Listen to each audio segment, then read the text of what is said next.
cause I'm here now and I'm staying. Claws out, this the fight that I've been craving. I know there's something inside of me, but it's been masked by fear and anxiety. But no more, I'ma break out of the chains. Let's defiantly. Go! I'm waking up, this ain't enough. All of my dreams were starting to rust, but I believe that I can adjust. Positive thoughts, I'm starting to trust. Nothing's deserved unless you work. Something of worth requires an urge. I have been hurt by those at their worst, but that gave me will, some power, a surge. And they know that I won't surrender, so they fear me as a contender. When I fight, they always remember, yeah. I will be known, I won't let go. I will not stop, I will be great. I will be known, I won't let go. I will not stop, I will be great. We came here to conquer, like we're monsters. We can last much longer, this for honor. We came here to conquer, like we're monsters. And we can last much longer. I am a hunter, I've been filled with demons and hunger. I am the thunder, I command the masses in numbers. Look at...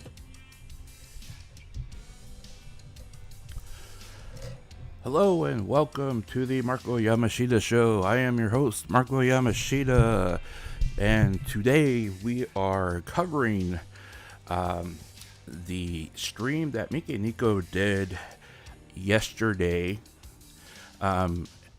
on YouTube, which ended up being close to a 5.5 hour stream. Now, the reason why I chose to cover this this particular thing is because there was a great deal of what I would call misunderstanding of what she was trying to accomplish and what she was trying to convey to the people that were watching. Most of the English-speaking audience did not really get or understand the fact that she was, when she was yelling and when she was screaming and when she was visually obviously upset, she was extremely mad, and she was mad about a situation that she was put in that according to her and according to a lot of other people wasn't exactly her fault. And she's always I'm not gonna say always, she is usually a victim of circumstance because of the positions that she finds herself in, and I'm not sure if it's because of her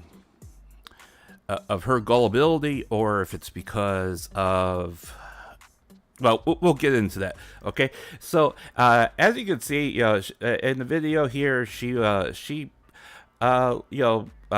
started off yelling and screaming and started ranting about several things, and there were a couple of aunties that were in the chat, and she was addressing a couple of aunties directly, and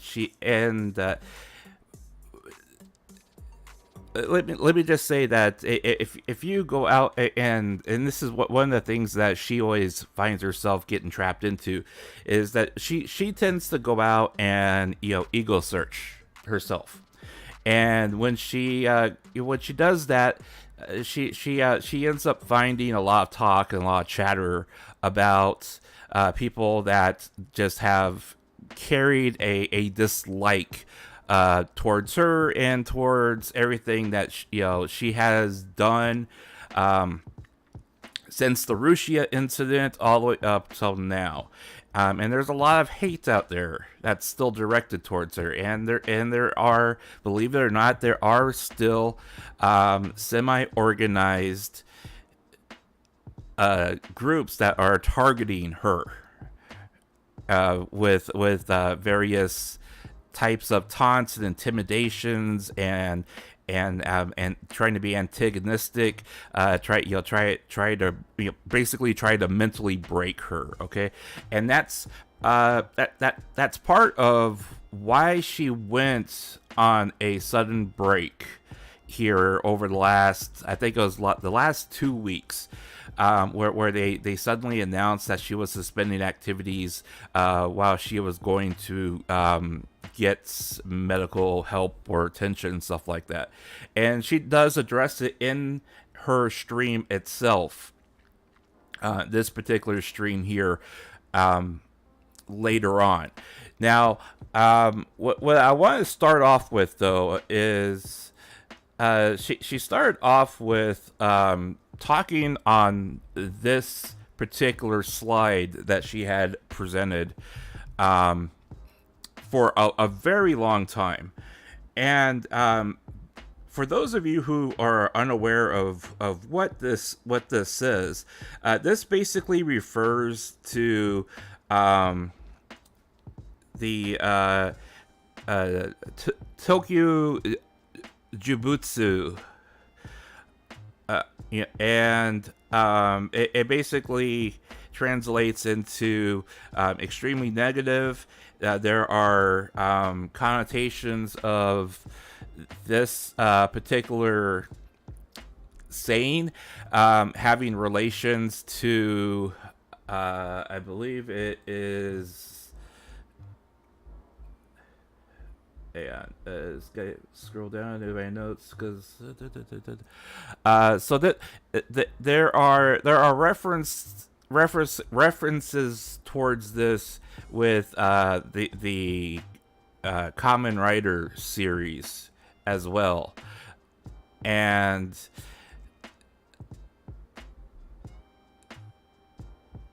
essentially it's in reference to basically being a cursed object. And if there's anything that you know about Mikeneko, she does tend to speak in symbolism, where she uses particular things that she is either interested in or that she has a lot of knowledge about in order to describe what she's trying to say. So it does tend to be up to listener interpretation to understand what she's trying to convey across. Hey, the cool 21 2T, the cool 2T. Hey, welcome back. Nice to see you again. So this particular slide here basically and I'm going to read the actual description of what she's talking about here. First, I'm going to tell you what's on the screen here. So basically, this slide here represents extremely negative, symbolizing what they call a black history, which is a negative or a dark history of that of that person from the past. It represents negative and stigmatizing type of experiences and situations where if you look at that person, you look at that person or look at that thing and say that, oh, that thing's cursed, that it has a bad history, every time someone picks up that particular object, something bad happens to them, and that's what she was trying to reference to here. So she's a chuny? Well, she is a self-admitted otaku, okay? And she is, heavily dives into that stuff when she talks, and especially when she's, just, making small talk. Aside from, like, what she is doing with her streaming activities, she tends to ask the listeners, what popular games are they currently playing. She'll talk about them, and then she'll start talking about the anime that she's watching. And I mean, she'll spend like an hour and a half just talking about the anime that she's watching. I mean, there was one streamer, she spent like over an hour just talking about One Piece, and that's all she talked about. So, but what that turns back around and means, though, is that she tends to use things and pull situations or objects or things of that nature out of, like dramatizations, like Kamen Rider, things like, in manga or in anime, or even in video games. And she'll reference those particular things when she is trying to tell the listener what she is feeling about that particular topic. All right.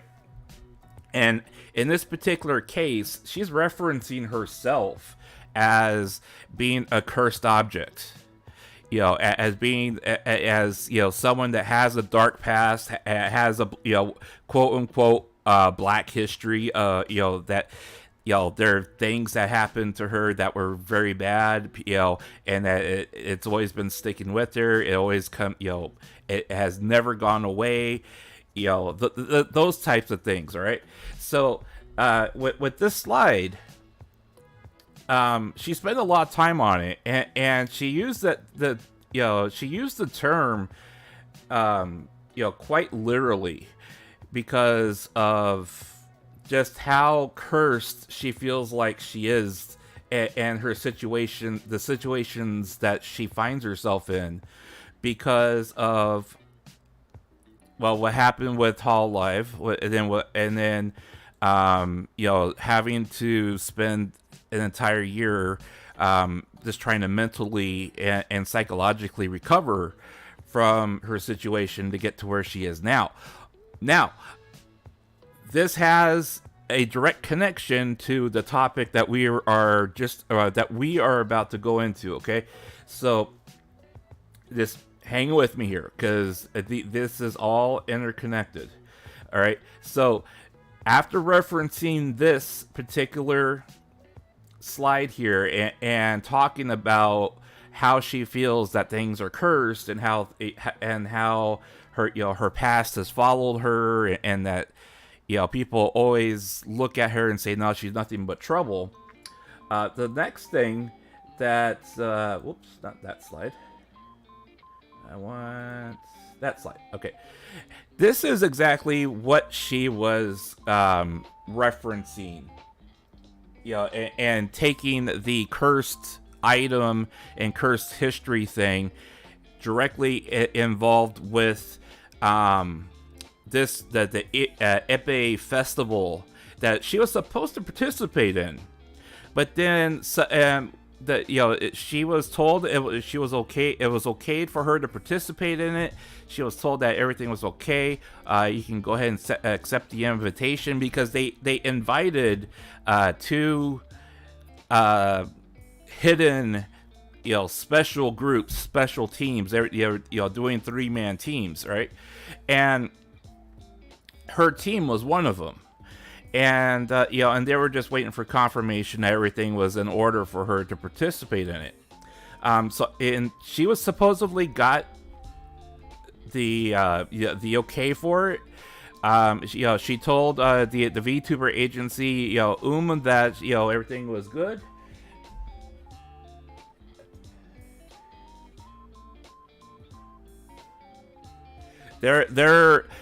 She did also reference that she's still taking legal action against her for slander and for internet slander and so on and so forth.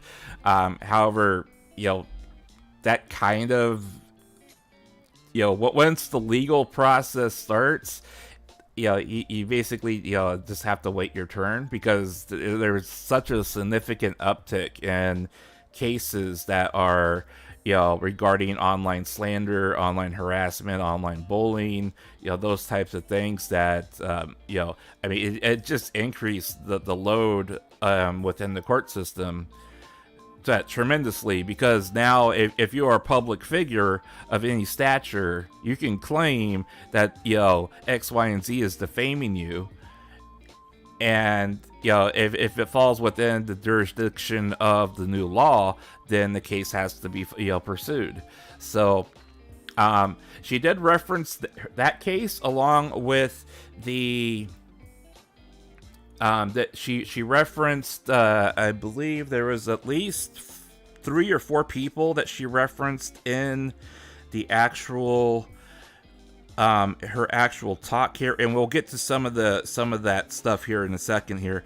But going back to this topic here, so on the 23rd, she was told, I believe it was either on the 22nd or 23rd here. She was told on the 22nd that she had the okay to participate in this invitational with this agency to play Apex, and then the following day, the festival management announced that the team would not be able to participate due to management reasons. Now, when we come down and look at the press release here. The press release on this, states that, one team will not participate due to management reasons, and I don't believe that they ever gave any additional information. Now, it is to be noted that, the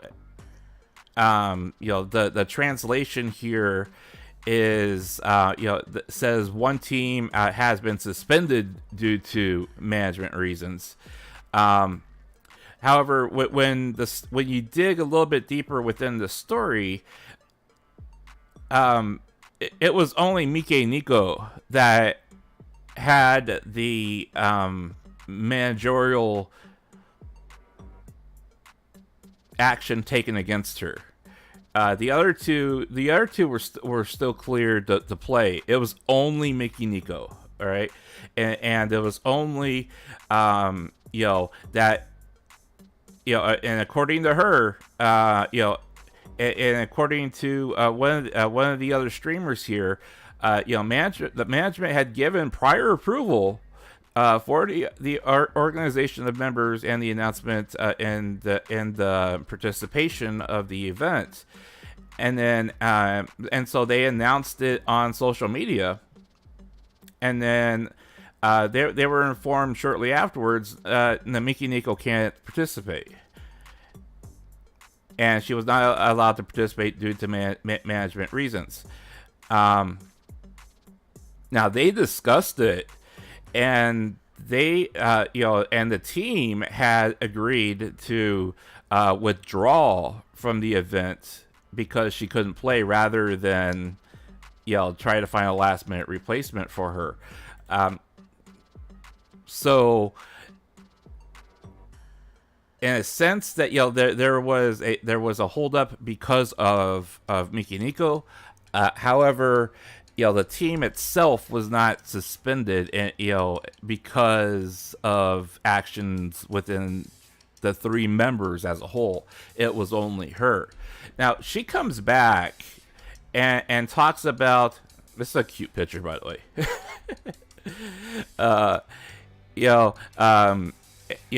And she stated afterwards, I'm sad, I'm angry, why?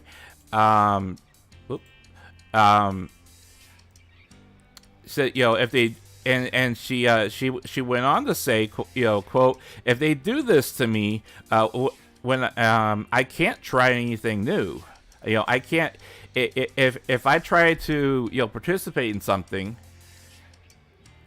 and management is going to constantly shoot me down, how am I supposed to participate in anything new or anything outside her little bubble? other than just, doing her little thing. If she can't interact with other agencies and other places, how is she supposed to expand and grow, right?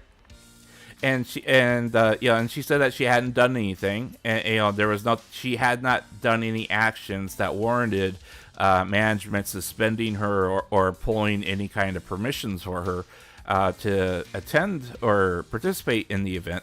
So there's still a very large question mark on why.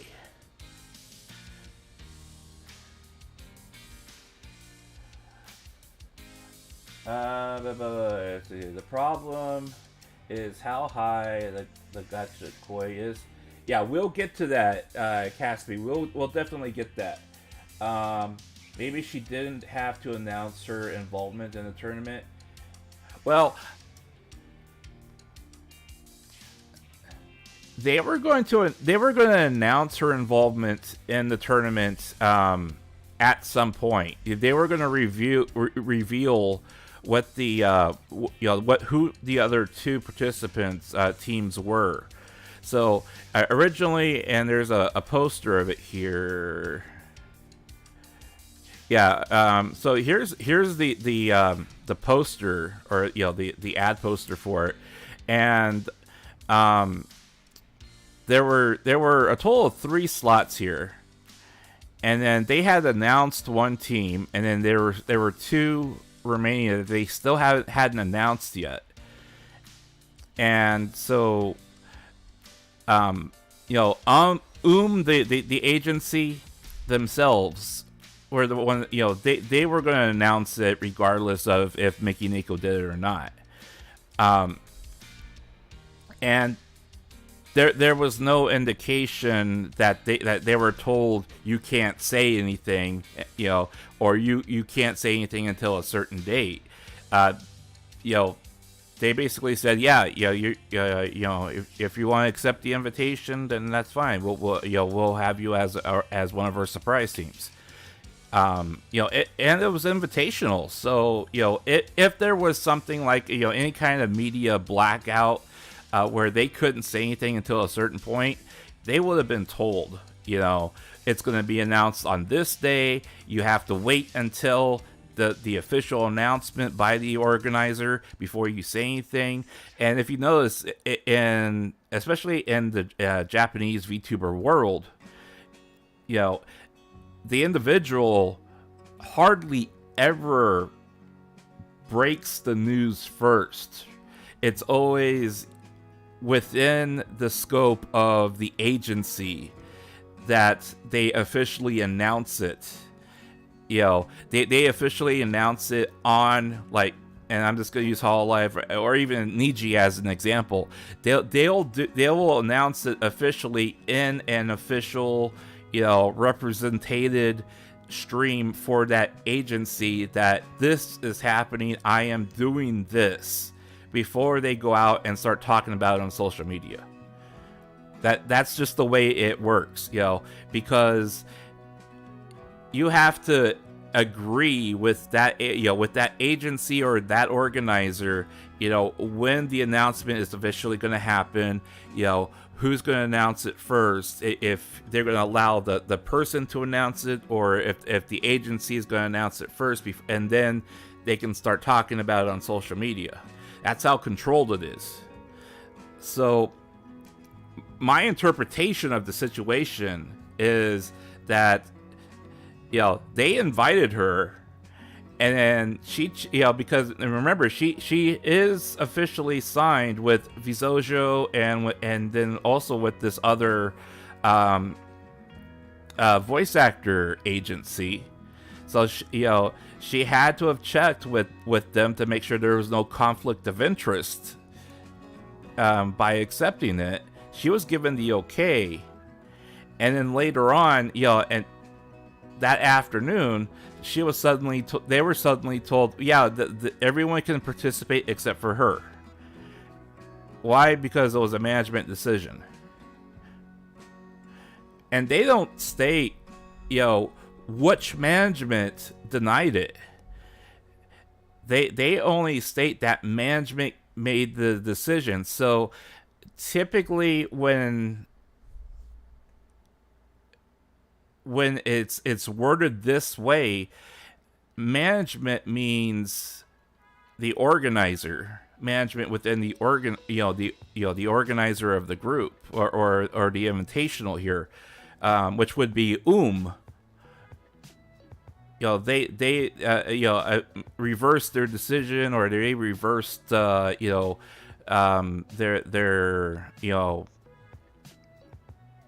position on her because of whatever, and that's why she was not denied to participate. And she even states in her when she was talking yesterday, why would you invite me if you're not going to let me play? It made no sense. It literally made no sense. Why extend the invitation to me, and my team members, and then have us okay to it. We announce it, we talk about it, and then suddenly you say no, you can't participate. And why only her? If it was something that involved that team, it would have been the three of them, but it was only her. So it had to have been somebody within the management of the organizer of this particular event, or it could have been a conflict of interest that came up later between management of the two agencies that she represents and the agency that is sponsoring the event. That could be the case, but there is no actual news about it. And and to this day, she was ranting. How can I do anything? How can I try anything new? How can I participate in invitationals or events like this? If you're not going to let me play, or participate in it when it's an invitational and you extend the invitation, what am I supposed to do? I mean, it does severely limit her in the way of expanding her audience, because you're relying solely on your name at that point, and your particular drawing power within the limited broadcasting that she does with her channel and with the other things that she has, right? Now, if you're a VTuber, or any celebrity, and you participate in an invitational, it's because you're doing it for the publicity, but you're also doing it because you're hoping to be exposed to a wider audience, for them to be curious about who you are and then come check you out. I mean, and of course, Mikeneko is going to stick out above everyone else because you have this tiny little girl, right? You have this tiny little girl, and she's playing Apex, and she's like, she's screaming like she's doing death metal, right? I mean, she's going to stick out, and people are going to be like, whoa, who's that? And then they'll go check her out. So it's a plus for her, regardless of whatever place she ends up in the game or in the event. It would be a plus for her. But to her point, if they do this to her, how is she going to be able to try anything or participate in anything, and how is she going to be able to branch out into events like this if she's not allowed to participate in it, or they're going to constantly do this to her? Shit happened. Now she needs to take care of herself again. Yeah, and that's and we will get to that as well. Okay, so just hang with me here. They severely underestimate them, and we'll get to that right now. Let's see, let me switch. So we're gonna go back to the video here. All right, and we're gonna come ahead a little bit here. Now, she began going through a lot of various comments that were made involving her participation and stuff like that, and she singled out quite a bit of them. And what she's singling out is a lot of the toxicity that is being put out there, not just regarding, not just her, but also, and her fans, going back. But she's also pointing out, that some of these comments, are making a good point. Let's see now. This one here. Let's see here.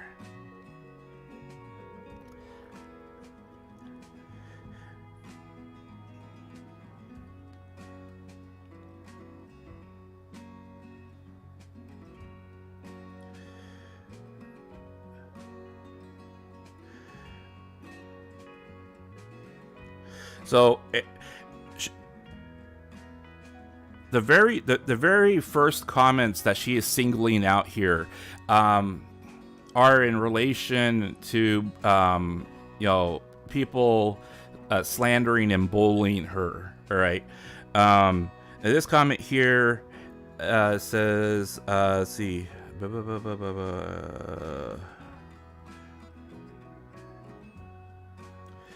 Yeah, some people think that being treated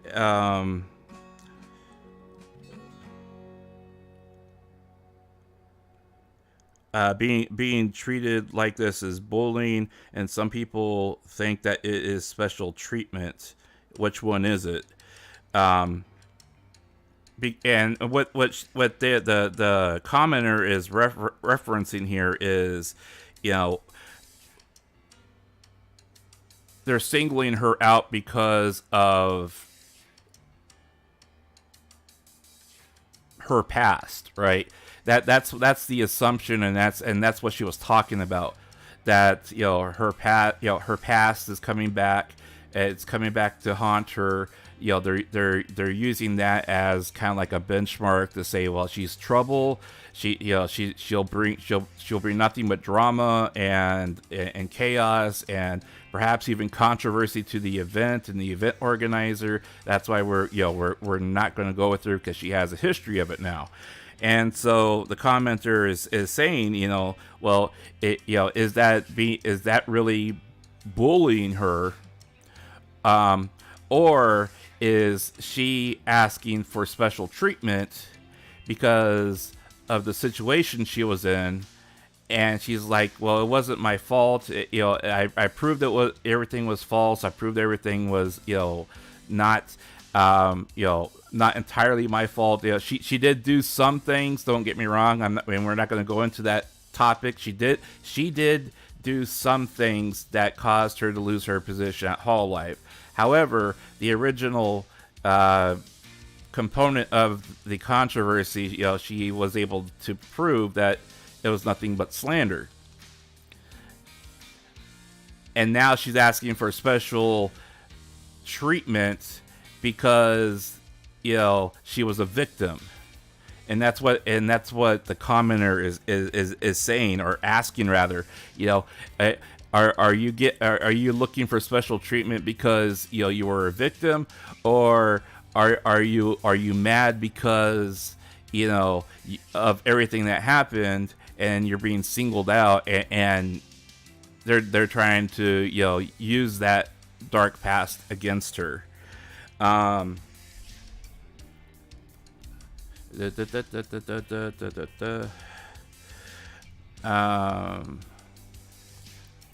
this was actually not even directed specifically at her.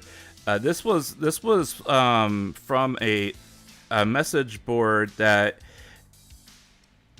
discusses human relationship concerns, way of life, life counseling, and romance counseling. So it's not, it's this comment in particular was not directed specifically towards her.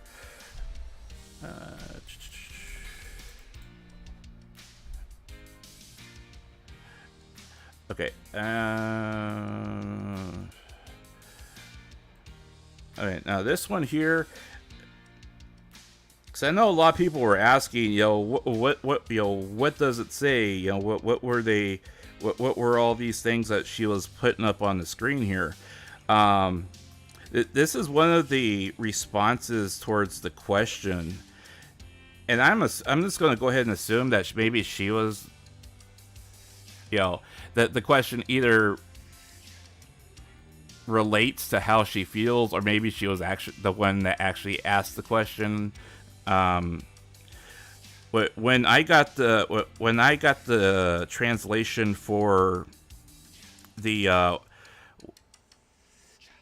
stream, the translation that or the transcript I have for her stream is basically rebuilt with an algorithm. So because quite frankly, sometimes she speaks so fast, I don't even understand the pronunciation of what she's trying to say. And then also, when you run a transcript algorithm, it tries to interpret it based upon what the sounds are supposed to sound like. But as people know, they speak in various pitches, various ways of speaking. There's different dialects, that kind of thing. So of course, algorithms are not 100% correct, but it does at least give you an idea of, or a synopsis of what she was trying to say. Now this comment here, the translation for this comment, the person responded that it's not bullying because you don't want to get involved.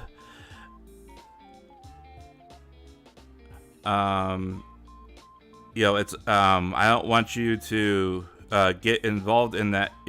I would not want you to get involved in the conflict. It's not worth fighting against.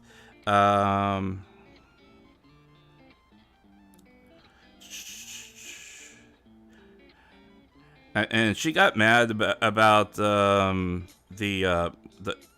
a sentence here that she got mad about that. Basically, the person said it's handling garbage that doesn't need to be alive. And she took very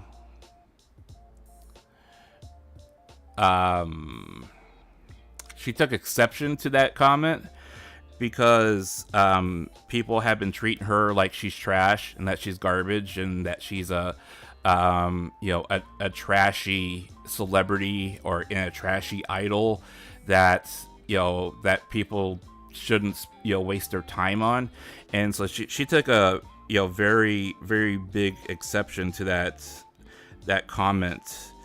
And let's see here. They're a red flag. They definitely can be, and part of the problem that she has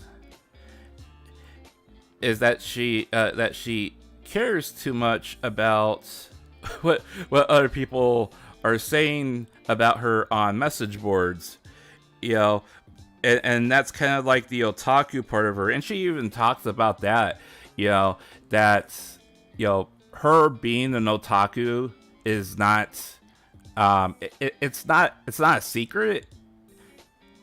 She's admitted it, and she's even one of her streams a couple months ago, she even admitted, she even came out and admitted, she's like, look, I know that there's a lot of guys out there that look at me and listen to me and they think perverted things, and they'll even comment and make comments that are very perverse and very perverted and very, very kinky, very perverted.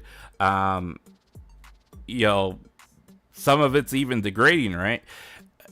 And she's like, I understand you guys are out there, and I'm not going to tell you you can't think that way because, and this is what she said. She's like, because I'm a perverted otaku as well, and I'm sure she probably reads those, like those BL, mangas and light novels and stuff like that.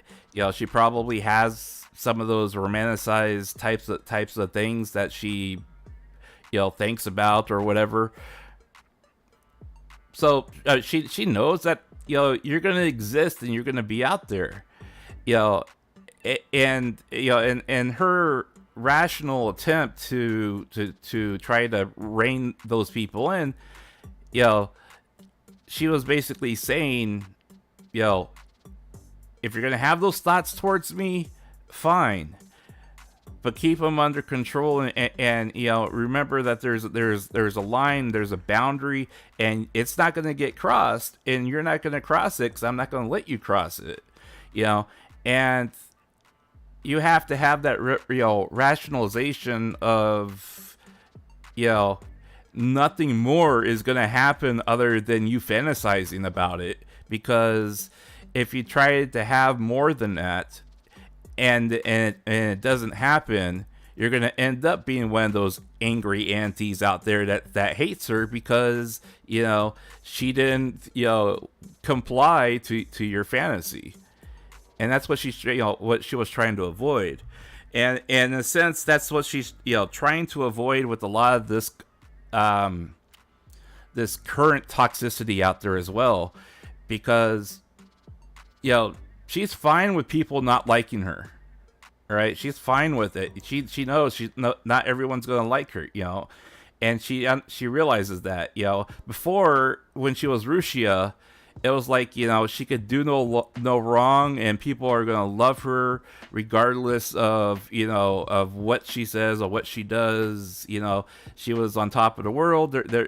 She was basically an idol goddess type of person, because she had that kind of ego, and she had proven that financially, performance-wise, whatever, she could only stream for 6 to 8 months out of that entire year, and she could still pull in $1 million in super chat money, because she was averaging $1 million a year in super chat money alone, and that doesn't include her contract.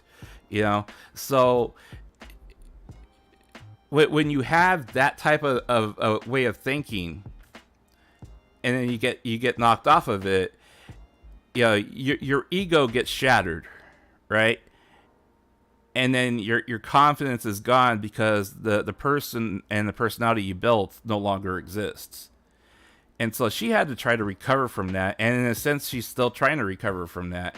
I'm going to take the segue moment here to say that later on in the video here, she says that she's still struggling with a lot of these things, and that her mental health still isn't completely well, and that she's still going to the doctor for it. She also goes on to say that this most recent hiatus, or this time off, this block of time off that she's had, she took it specifically because it was medical reasons. However, it's related to her stress and her mental state. All right. She basically said that she had an arrhythmia, which is an irregular heartbeat, that her heartbeat became irregular, and that it was skipping beats in its normal rhythm. So she had to that's why we had this sudden suspension of activities with her, because she started having heart problems. and she had to go in and had to get seen, had to see a cardiologist, had to get an opinion on it, and had to find out, what kind of medications they're going to put her on, if it can be treated with medications, or if there's other things that need to be done, or anything else like that. So, and it's attributed to the sheer amount of stress that she's been under over the past year and a half now. But she admits in the stream. I mean, she said a lot in the stream, which and it's quite the transcript. The transcript itself, when came out to 68 pages long of her talking over close to a 5-hour period. And it was very telling that most of this, she was talking about how people were bullying her, and how she was, and how she was trying to handle those situations either by legal means or by, doing streams like this. But she had been under such amount of pressure, just trying to get back on her feet, that, she has a history of dizzy spells and passing out. And I don't know how many people have to remember that. But when she was when she was Rushia, she had there were several times where she passed out, or she had severe dizzy spells. And so, that typically means, at least in my opinion, because based on my experience with my mother, is that, because my mother had arrhythmia as well, but she had more problems than just that. That, when your heart starts skipping the beat, you start losing that blood pressure, and you start losing, when you lose your blood pressure, you start getting dizzy, you start passing out, you start having those other types of problems. So, but what is the timestamp on this part? So 22 minutes in.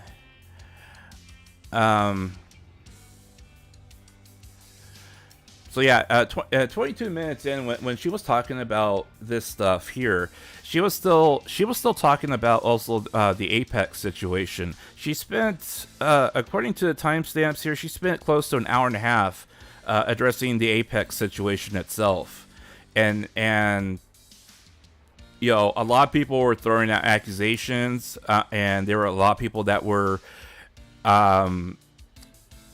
making assumptions, drawing their own, drawing your own conclusions, based on what you have heard or read or whatever like that.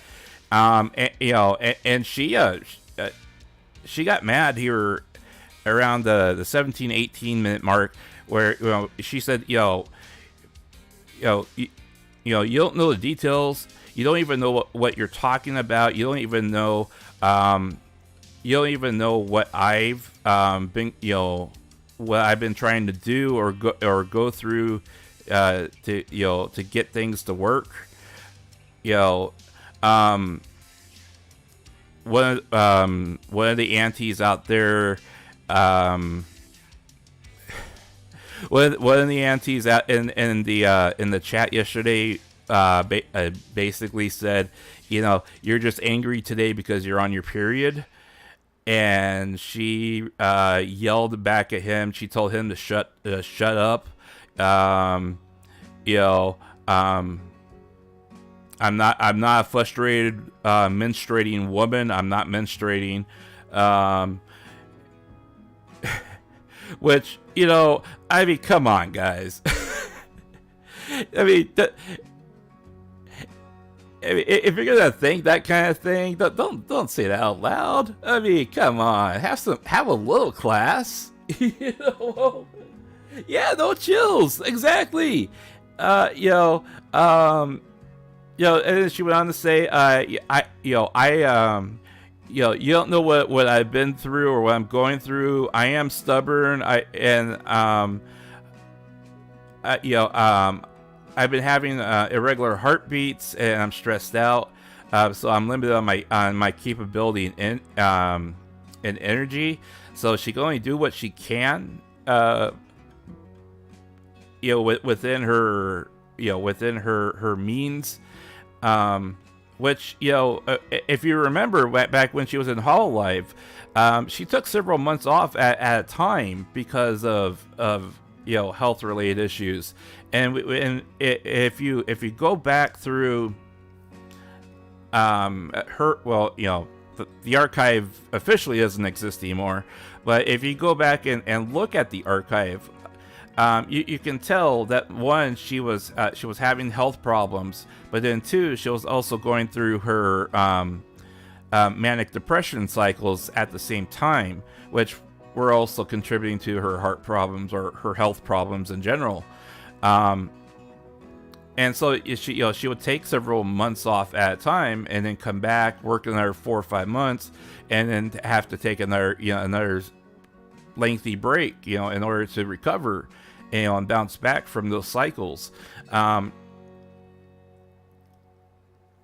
she can't do that now. She's basically more or less on her own, and that and there isn't an agency per se that is out there, like, still pushing her, even though she's not active during those time periods. So she has to constantly do all these things on her own. Let's see here, what else?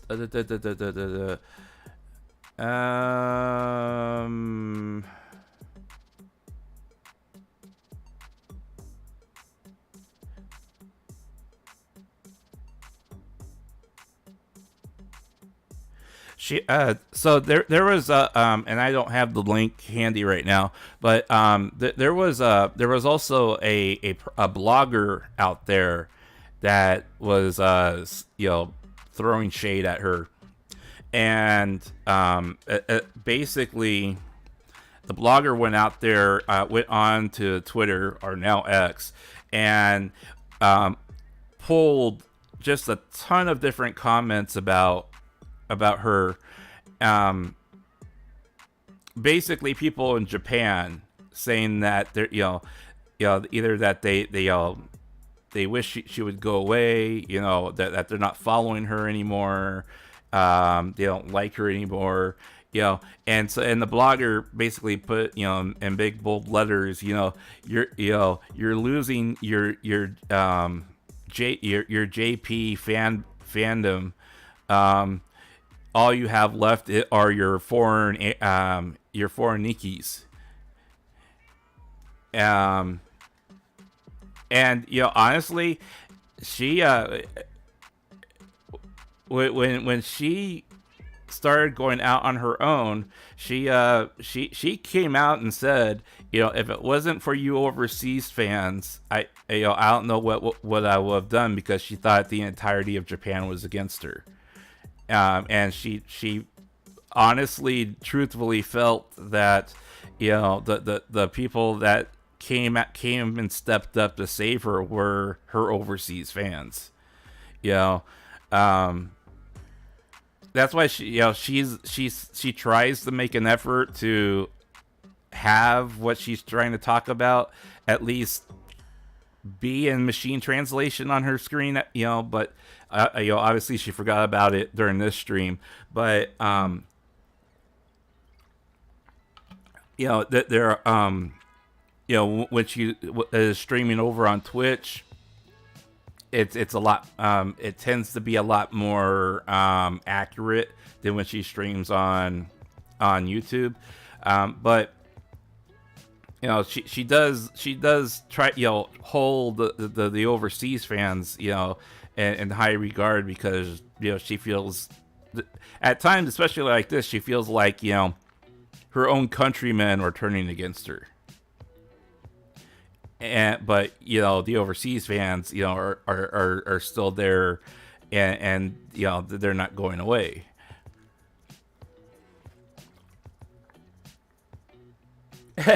Overseas fans are better. How you doing, Moe? Welcome to the chat. Losing JP, but still Ian. What's wrong with that? Well, yeah, and if you,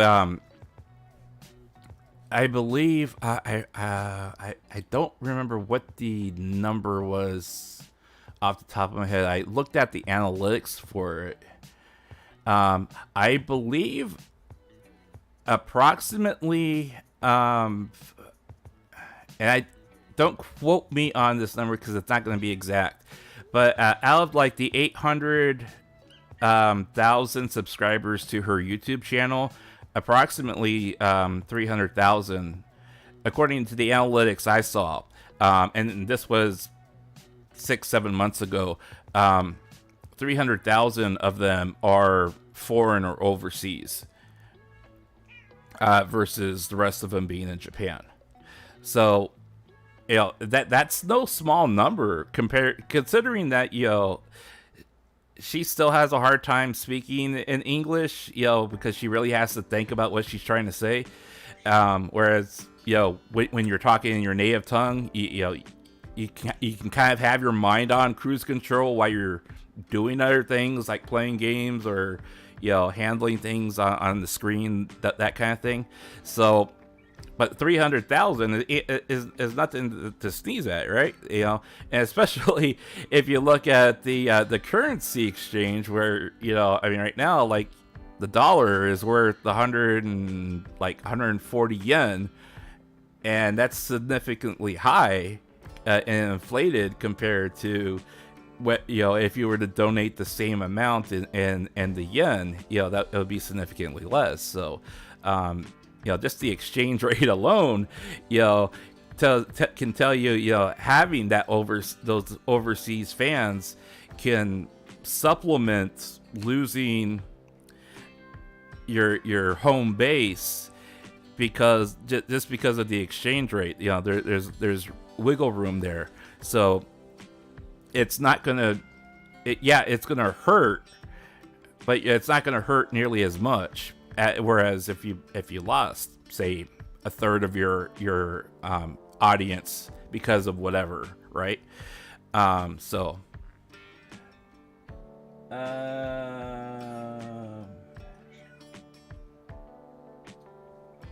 In the end, it matters how you deal with them. Yes, and she has stated that,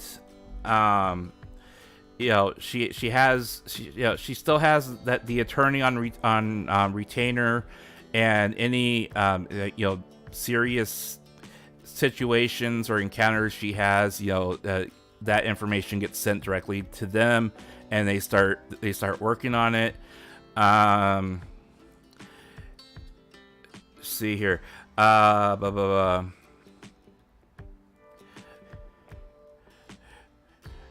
Now she did get a little dramatic here, and she did say, I'm dying from stress and the arrhythmia, which, hey, I can understand, feeling the pressure and stress. I mean, I have a heart problem myself, and I know what it's like to be dealing with that, and feeling like you should be able to push harder or push further, but not be able to. But she did take time to thank the people that are still there supporting her. If it wasn't for you guys, that she would feel she wouldn't have a choice but to quit. But she's not quitting, and she's not gonna die either. She hates herself for being weak, and she wants to keep working and having fun with people. And honestly,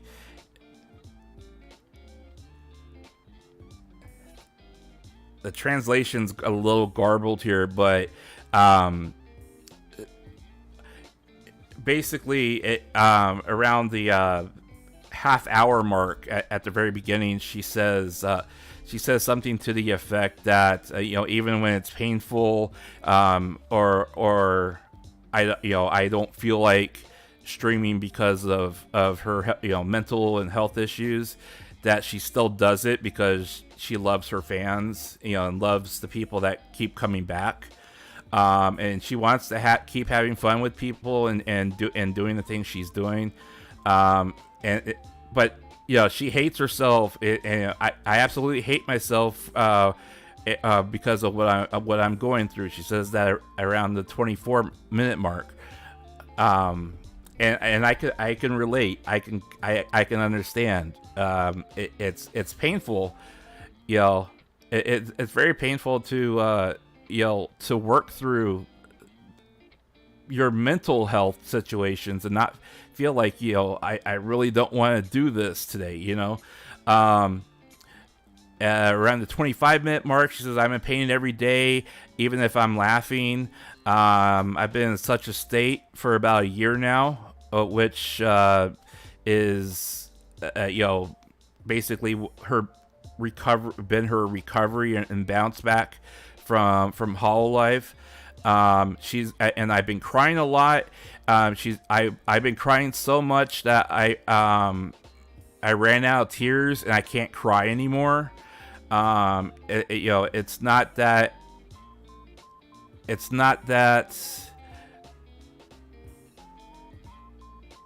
I rid myself of it. It's that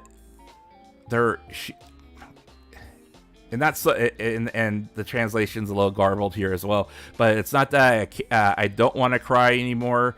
It's because I don't have any more tears to cry. I'm still angry. She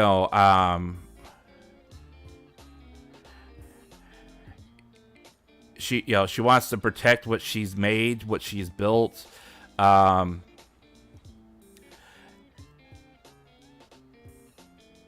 see here.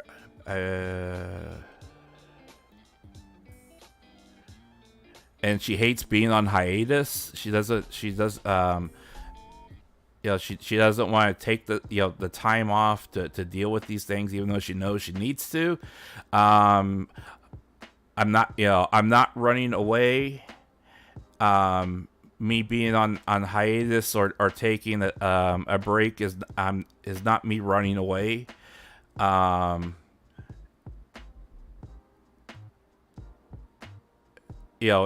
She needs to take those mental breaks.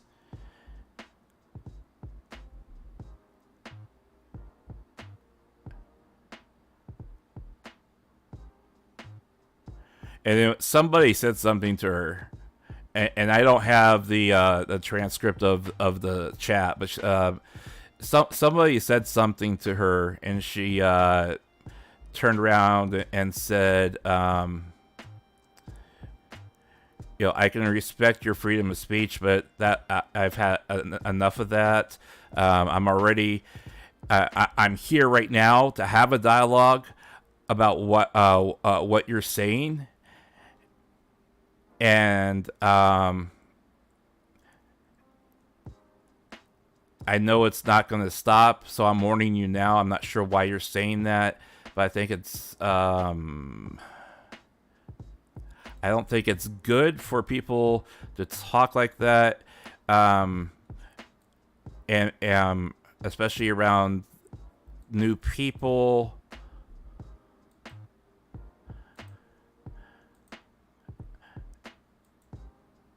And let's see here.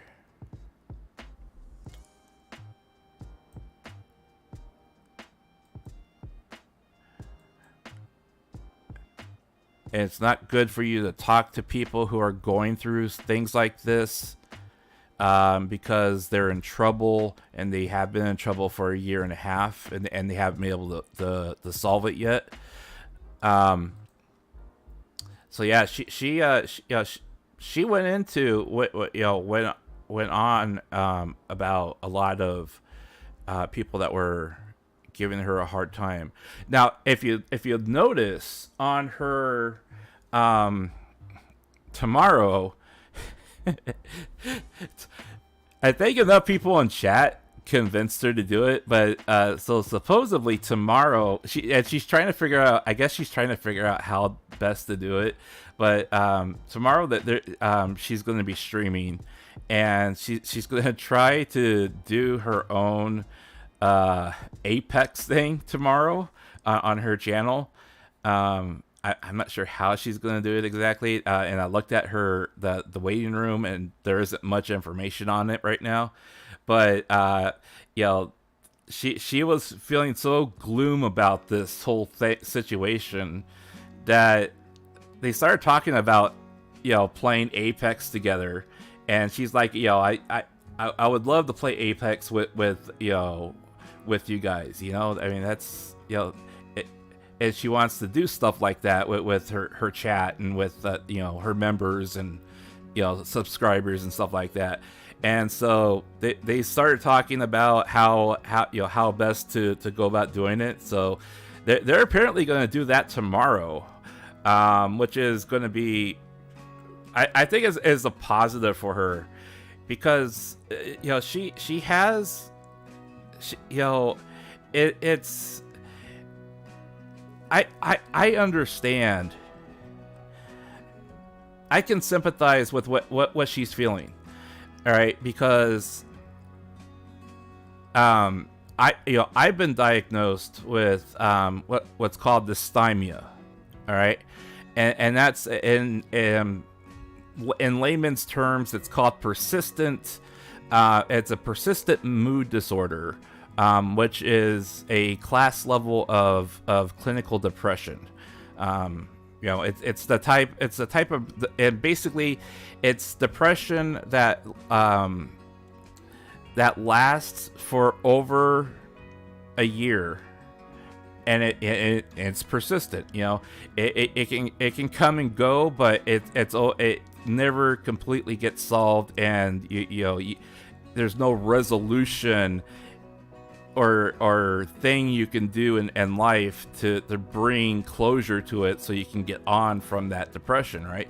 That's what the reference is.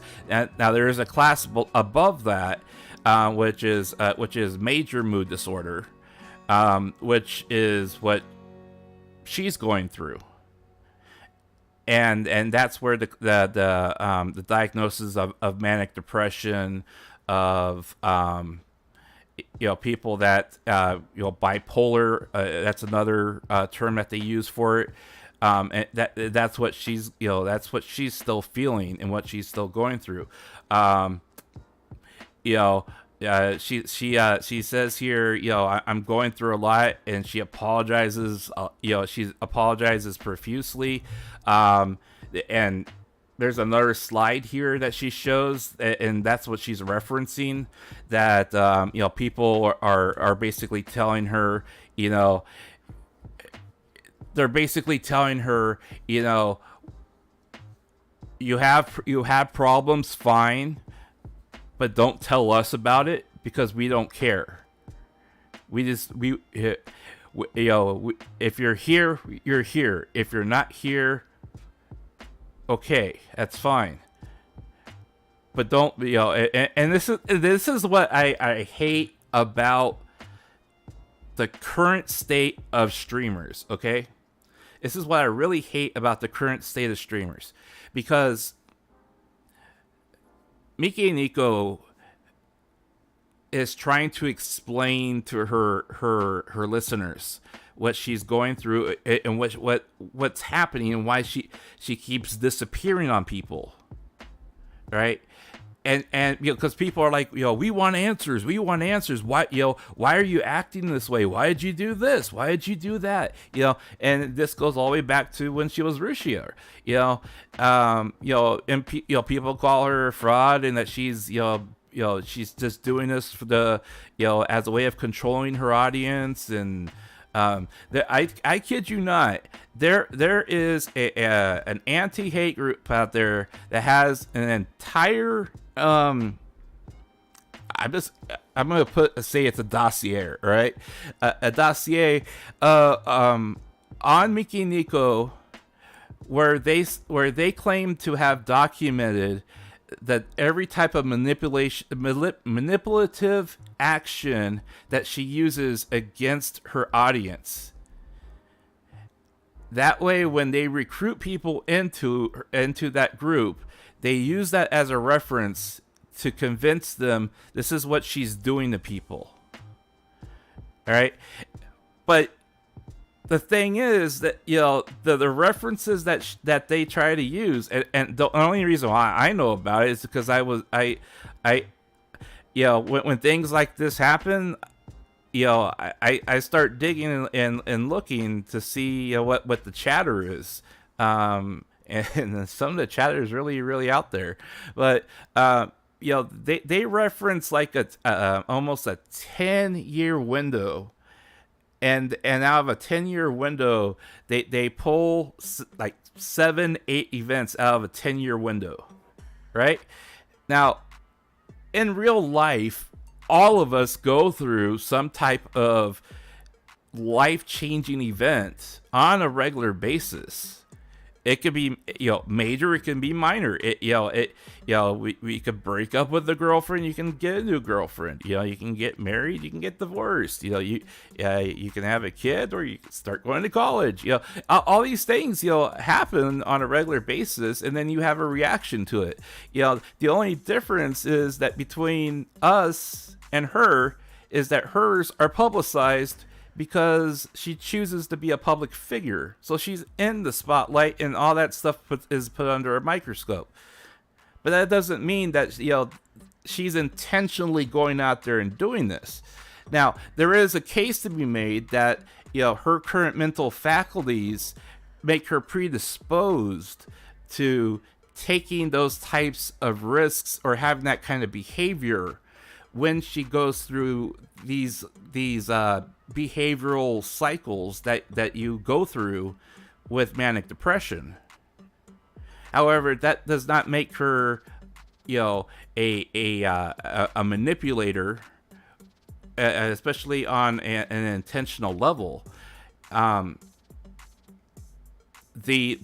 best way I can try to give you an example is, you, on one side of the spectrum, you have your depression where you just don't want to do anything, you don't want to get out of bed, you know, why bother doing anything, life doesn't matter. You have that end of the manic depression spectrum, and then on the other end, you can have a person who has so much energy, has so much confidence, and has so much pride in themselves that they're like, you know what, there's only a 1 out of a million shot that I can actually like accomplish this particular thing I want to do, but I'm going to take that 1 in a million shot because I believe I can do it. Even though if the odds are against you, even though if it's risky, even if it's like literally putting her career on the line, you know, and in effect, you know, I mean, you have rules and guidelines that you're supposed to be following in Hololive, and she chose not to follow those rules. So, you know, but that's a risky behavior that she chose to take, you know, and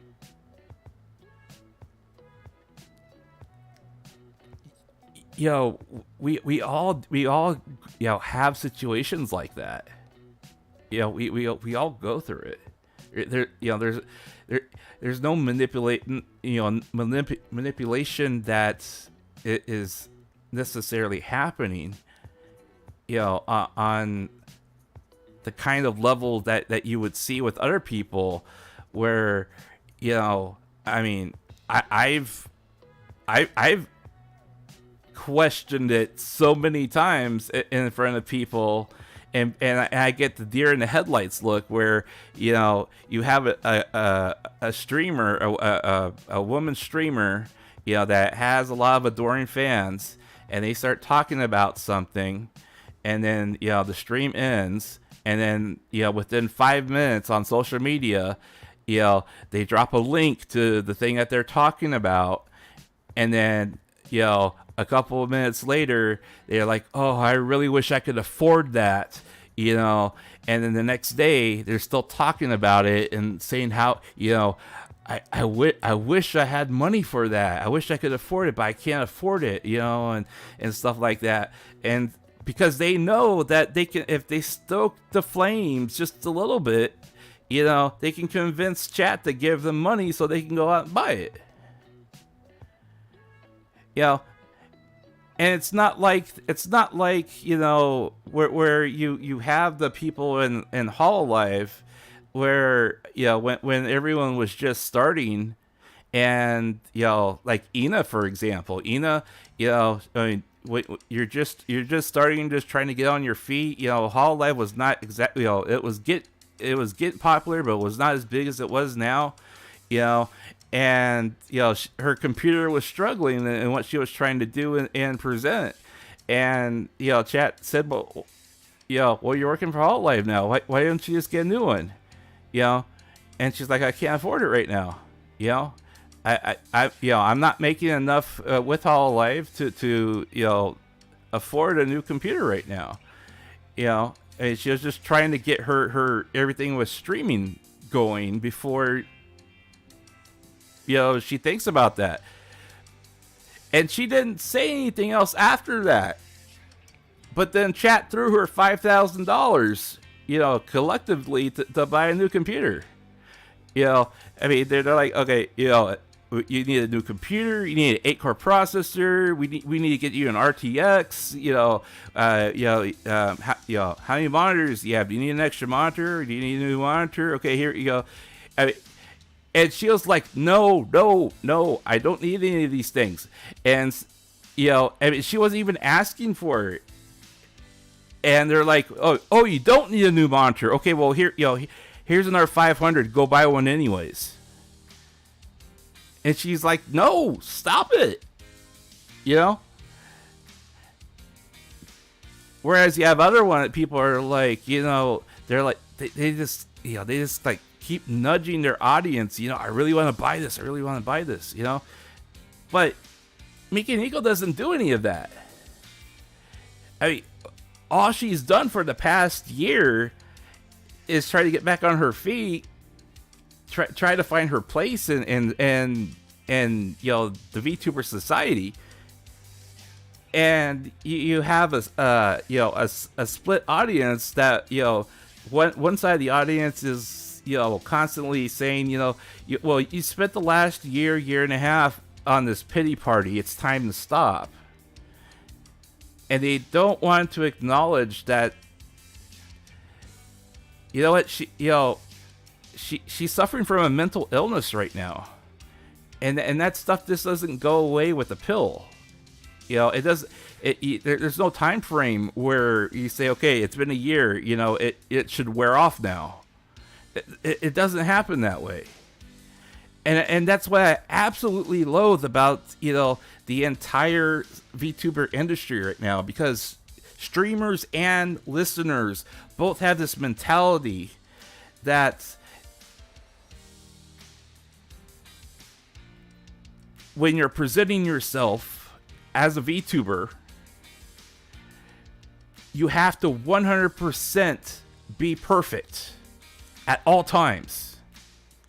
Yet they also have this thought process of, yes, we have to be perfect, because we are VTubers, we are held to a higher standard. So don't come into my streams and expect me to solve your problems, because I'm here to entertain, or I'm here for you to absorb knowledge from, or whatever. But I'm going through this thing right now in my life, and it just interrupts everything I'm trying to do. And then you start dumping on them, and they're like, wait a minute, if you're not going to listen to us when we have a bad day, why should we listen to you when you have a bad day? You see what I'm saying? I mean, that's why my chat is completely open to where, you know, if you're having a bad day, I mean, yeah, you can tell me. I mean, hey, I may have some words of encouragement for you. I may not be able to solve your problem, but hey, you know, I can sympathize with it. You know, and the point I'm trying to make is that she's trying to say the same thing. You know, I've been going through all these things. I've been struggling, just trying to hold myself together. See what? Where is it?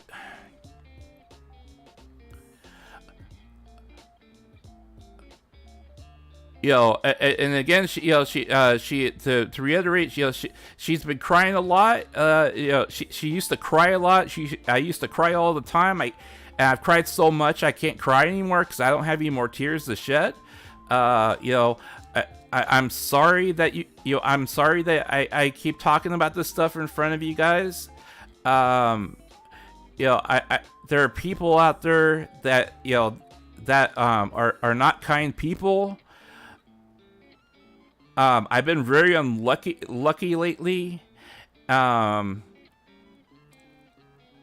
you know, I've been going through so much that people are dropping me. And what she means by dropping her is, you know, they're leaving. You know, they don't want to. They look at her and they say, you know what, you have problems. I don't want to be associated with people that have problems. Come back when you don't have any problems. That's basically what she's saying. All right. I've become more distrustful of people because people say that they're my colleague, but then they don't want anything to do with me. So I no longer associate with them.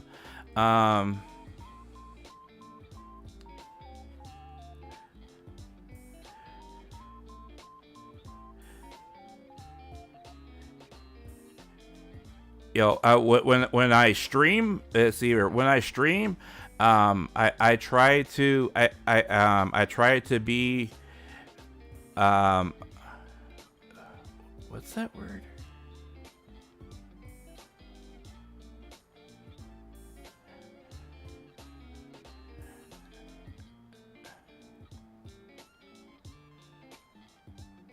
Basically, she's saying I always try to be on, you know, be on my best when I stream, you know, even when I don't feel like I want to do it, because I want to be there for my fans.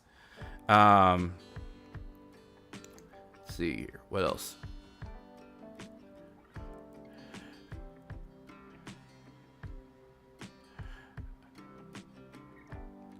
So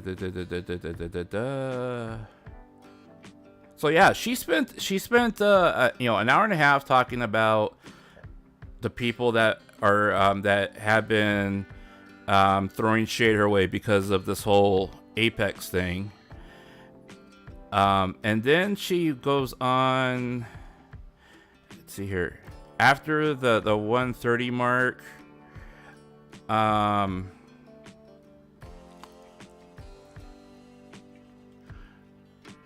she kind of starts going off on different topics here.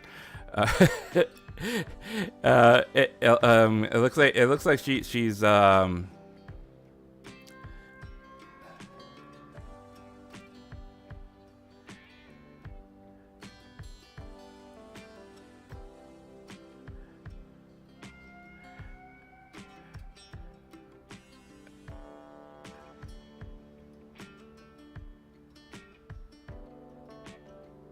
yeah, she kind of goes off on different topics here, especially after the 130 mark, because she starts talking about another collaboration. She starts talking about you know, the fact that you know, if management is going to do this every time she tries to attend or be part of an event, you know, how they expect me to, you know, how they expect me to participate in anything. I can't do anything.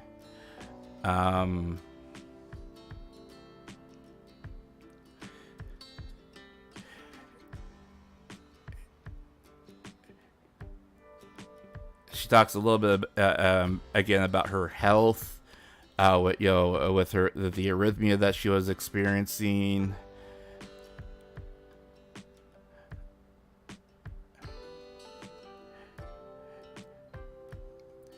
Yeah, she goes off on a lot of different tangents here. But yeah, she spent close to 4.5 hours just talking about this stuff. And honestly, I don't blame her for it. Because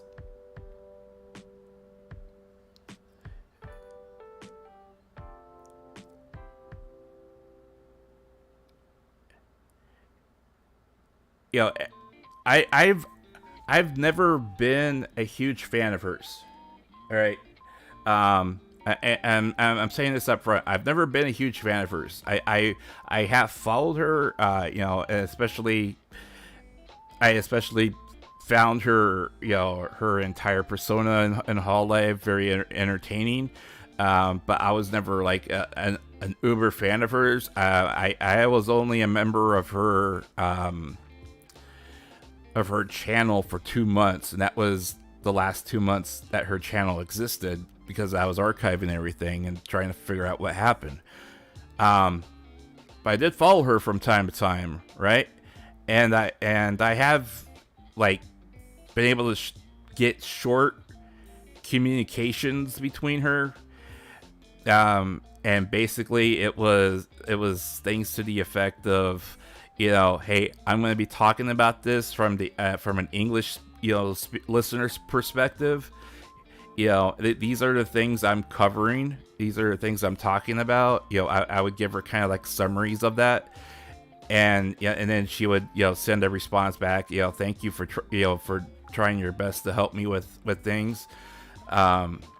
She never went into too much detail on any particular thing. But for a time there, I when she had a private Twitter account back when Twitter was Twitter, she did allow me to follow her, and so I can at least see what she was saying or thinking. And I sent her several messages and emails about, back then where she was refusing to go to the doctor, and I was like, you gotta go to the doctor on this stuff. You gotta get help for this stuff. You're not going to be able to handle this on your own. You're showing that you can't handle this on your own. You need to get professional guidance on this type of thing. And she spent the last year and a half building herself back up and having to try to piece together something tangible that she can build upon. But as you guys notice a lot with Mikeneko, there, she starts trying to build a foundation for things, and then it kind of either seems to crumble on her, or suddenly it looks like she's losing interest in it. And it's not necessarily that she's losing interest in it. It's partly behavioral and partly mental and emotional, because of the mood disorder or manic depression that she's experiencing. I go through that all the time. Not on the level that she goes through, but I go through it all the time. I have a 6-part video presentation that I've been meaning to upload to my channel now for a while, but I haven't finished editing it yet. But I started on it like back in February. So I understand what she's feeling with this stuff.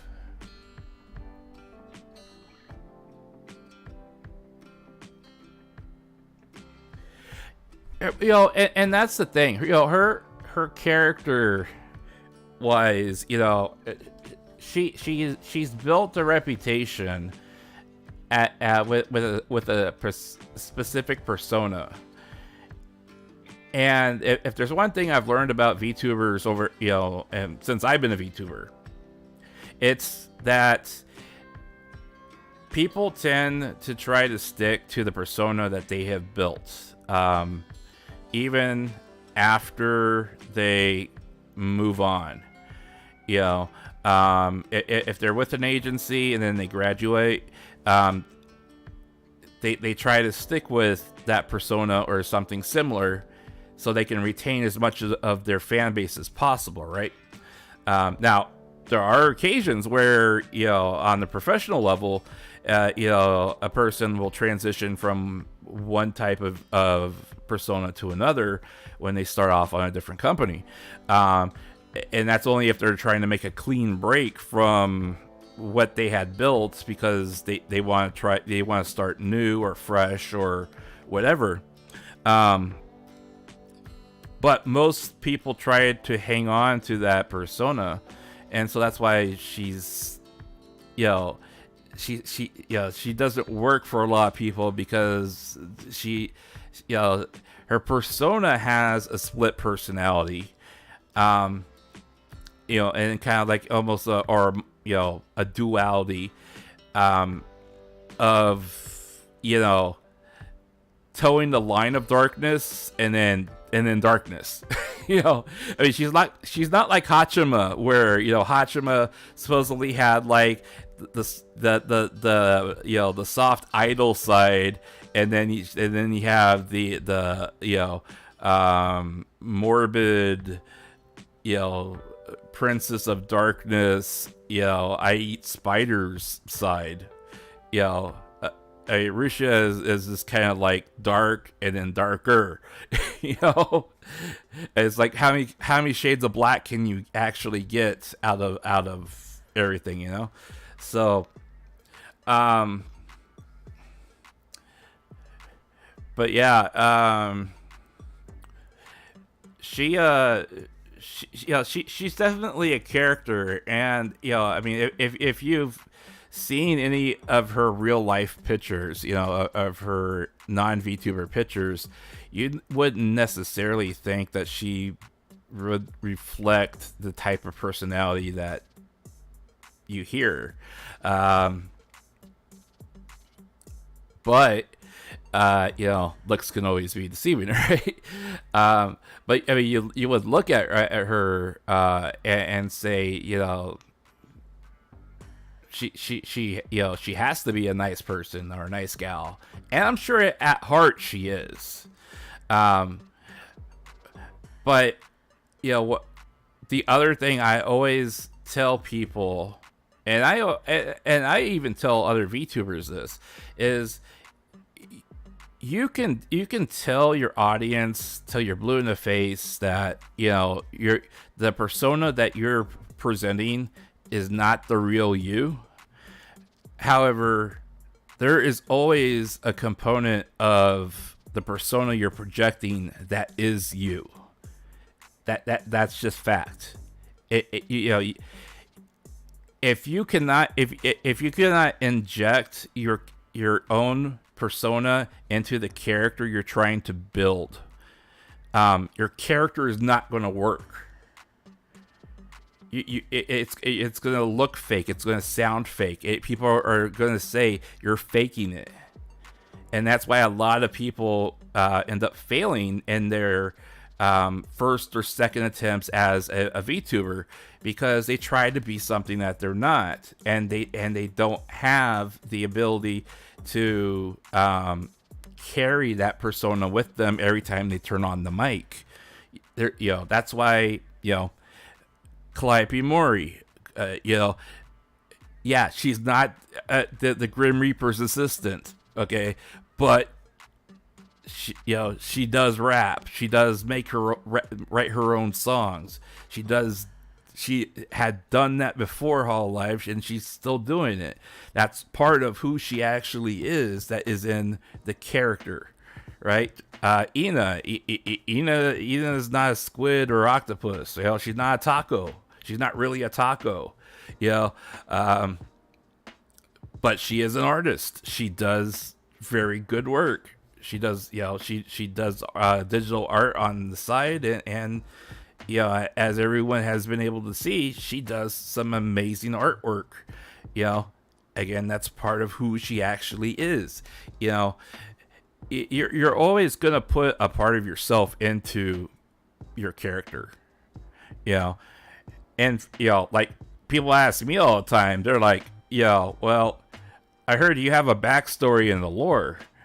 And I'm like, you know what? My lore for my VTuber character is a reflection of real life, and it's the honest to God truth that I saw 3 VTubers. There were 3 VTubers. All 3 of them were bunny girls at the time. They were all well, 2 of them still kind of are, and one of them's graduated. They were bunny girls, and they pulled me down the rabbit hole, literally, into the land of VTubers. And I got my model specifically so I could help one of them learn English. That's my lore.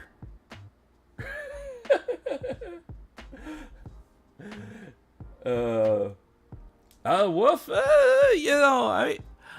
I can be a wolf, especially when I'm chasing women, but I mean, other than that, no, not necessarily. But, I mean, that's why I always make a big fuss about lore as well. Because I mean, if you're gonna have a lore, you might as well embrace the lore, right?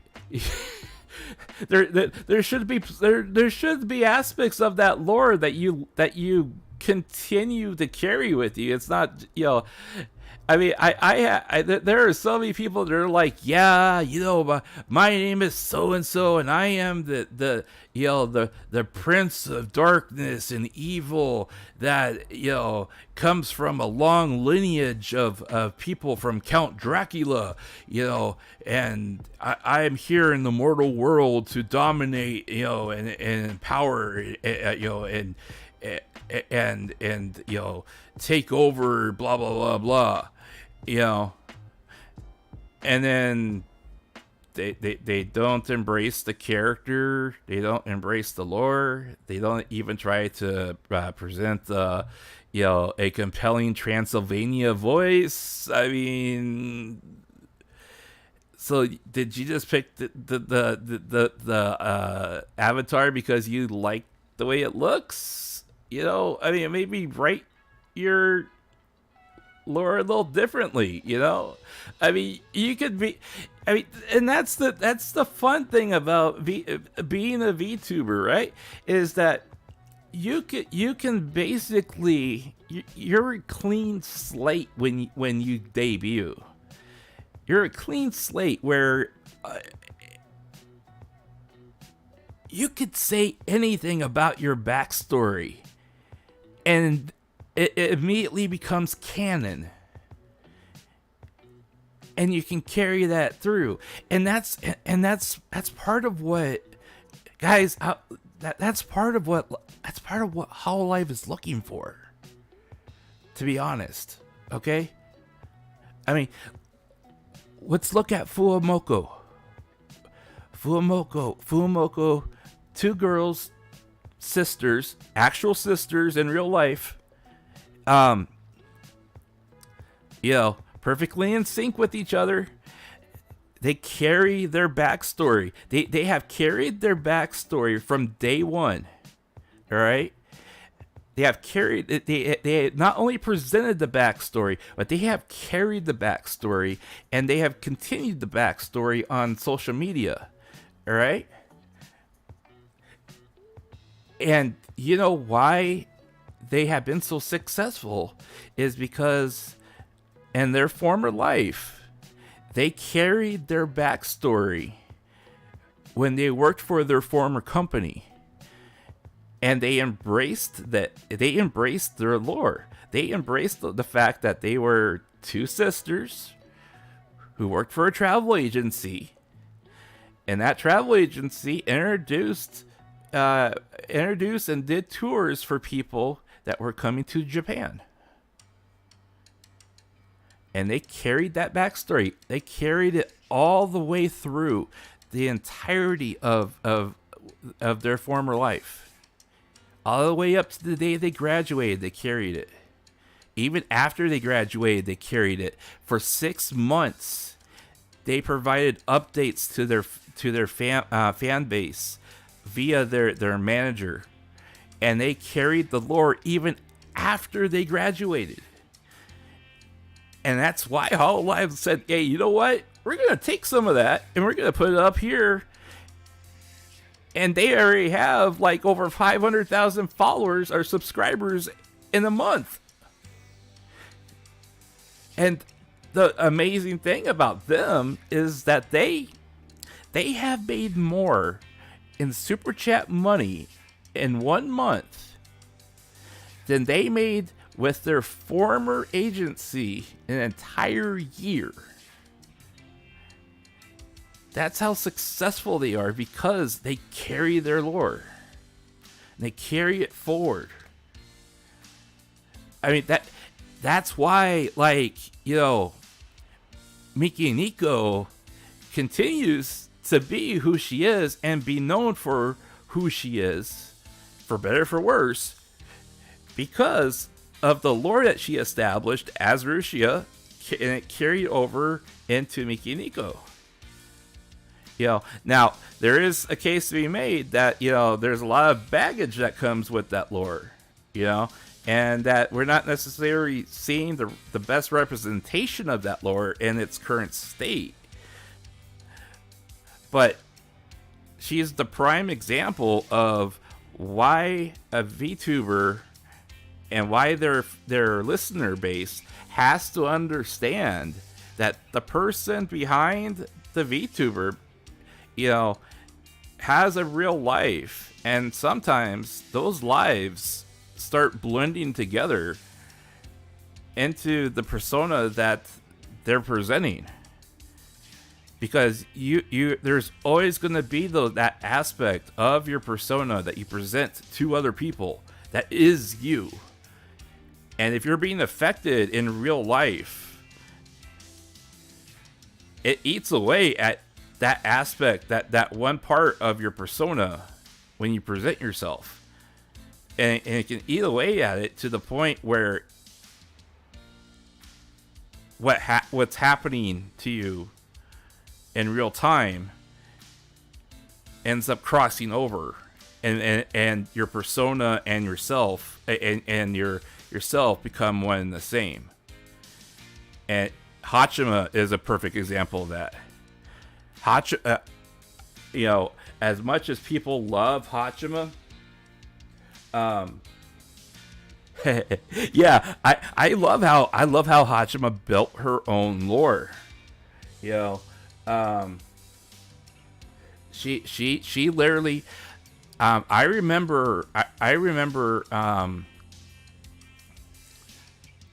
reading up on some of the stuff that was made off the record about her, and that she, you know, she felt like her character wasn't exactly going anywhere, and she got permission from management to experiment with a lot of the stuff, with the split personality and all the other things, right? And that's where you know, Akai and Hachima, you know, became two entities in the same person, and where he had that split personality. And she built it. She embraced it. And the reason why she was able to embrace it so well is because it was an actual reflection of what she's going through right now. You know, the unfortunate part is that, you know, she built Hachima, you know, and Hayato, to as a reflection of who she actually is and who she was. And you know, she was able to personify herself, and in kind of a therapeutic sense, be able to express herself when she, you know, swung one way or the other, and her, you know, her struggle, in her mental struggle. and a lot of people are like, no, that's just the character. That's just the character. That's just the character. But they didn't realize. People did not realize until Hachima has taken this hiatus that she was actually struggling with something. And that they had convinced themselves that what Hachima was nothing more than just an act.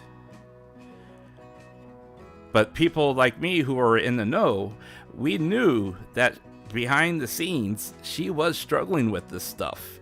And that she was not necessarily going to get the help that she needed to handle it. And that's unfortunate because that's led her up to where she is now. You know, I think fortunately for her, you know, she's been able to take this break, this mental break, and you know, get herself back in order, get herself, you know, realigned, so to speak. You know, be able to build, you know, positive and healthy mental foundations. So when she comes back, she can handle the pressure. I mean, guys, look at what's happening right now. I mean, Noelle had to take a break.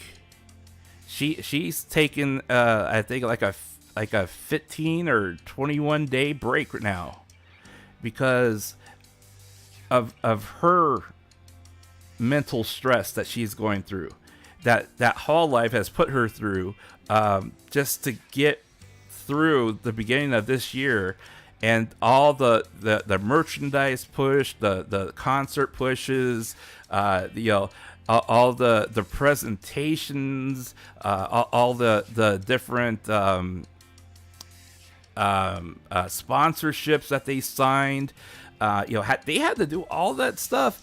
I mean, it was like a 33% increase in stuff that they had to do behind the scenes, and that's why they, you know, a lot of the girls aren't streaming right now.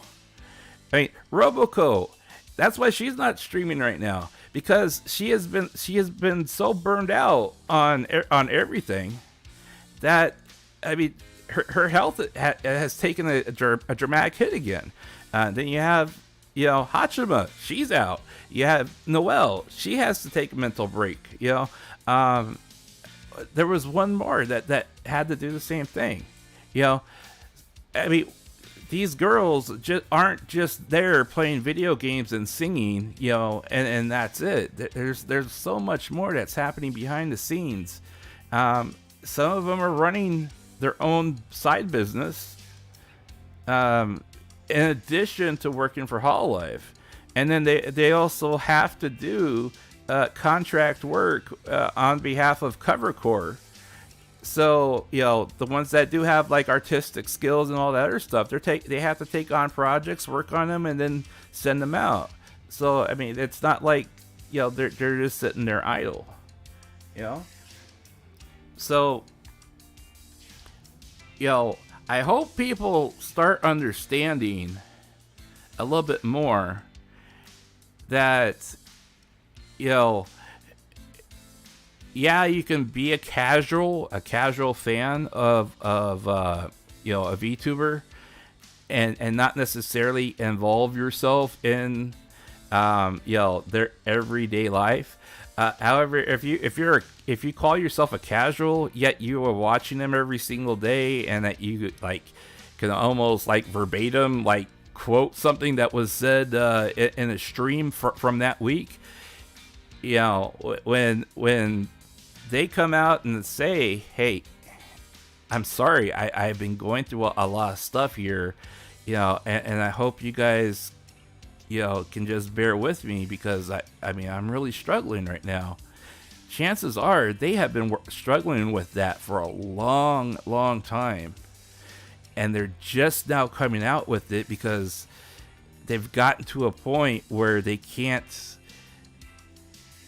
contain it away from you, and they're telling you because, you know, they're trying to deal with it, and they're looking for understanding and assurance that you're still going to be there, you know, either and see them through, or see them through the situation, or that that you're not going to up and leave. I mean,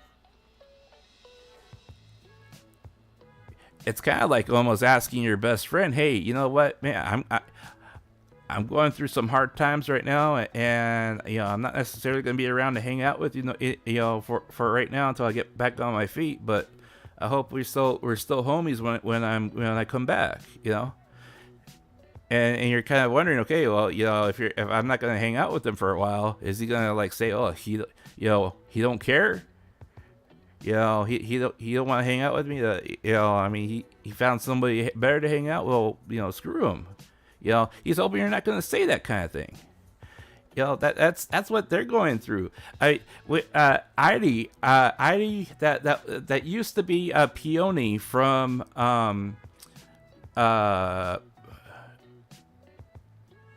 Project Kawaii. Peony, Heidi recently made an announcement that she had to make a choice. And the choice was, when she streamed, she always used a character voice that she had developed for her peony persona, and then she just carried it over to her current persona. And the choices were continue to use that voice and only be able to tolerate streaming for an hour or two, or use her regular voice so she doesn't permanently damage her vocal cords. Right? And we're like, well, go with number 2. We don't want you to damage your vocal cords. We don't want you, to have to graduate. We don't want you to hurt yourself. And she broke down crying because she's like, but are you guys going to hate me because I sound different, And we're like, no. We want, we want you to be here for, because we care about who you are, not the voice you're using. If you sound different to some people, hey, you know what? I mean, she did different voices for different personas on a daily basis. So it's like, hey, you know what? That just means that particular voice you use on special occasions. You don't have to hurt yourself just to entertain us, and we don't want that. And in effect, Mikeneko, Hachima, Noel, Roboco, all of them have come out within the last month, and they have said not so many words. Please don't hate me for going through the situation I'm going through, but I'm mentally at the end of my rope, and I'm trying to recover from this. I need you guys to be patient. I'm going to get help. That's why I'm taking this break. I'm going to see a doctor about this, and we're going to try to find a solution for it. Just don't hate me for having to do this. That's what they're saying. That's all 5 of them are saying. And I think that's why Mikeneko, she don't have people to talk to she doesn't have people to talk to about this stuff, and the few people that were talking to her about this stuff and trying to convince her of certain things were either did not have her best interest at heart, or were giving her extremely bad advice. And they're no longer around anymore. And she even said, in her stream that, she can't trust people anymore because she doesn't know who to trust. And she can't trust people because, they're there one day and then they leave the next day. How am I supposed to build trust with somebody? You know, how am I supposed to build trust with somebody who says, no, you don't need to go to a doctor to fix your problem. No, you just need to take some herb. Take this herb and then you'll be fine. No, don't worry about going to a professional who's gone to college and university to fix this problem. Don't listen to them.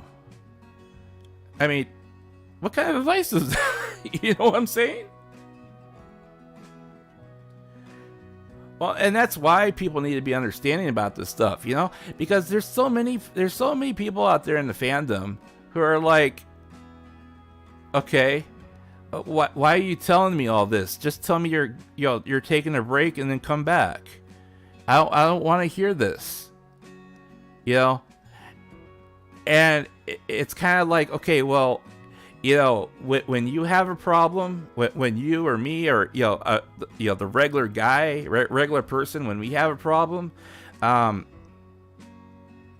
it's a problem we can't solve, don't you think that we go and we try to reach out to people and either get their support or go to get help? I mean, don't you try to reach out to those people that are most important to you?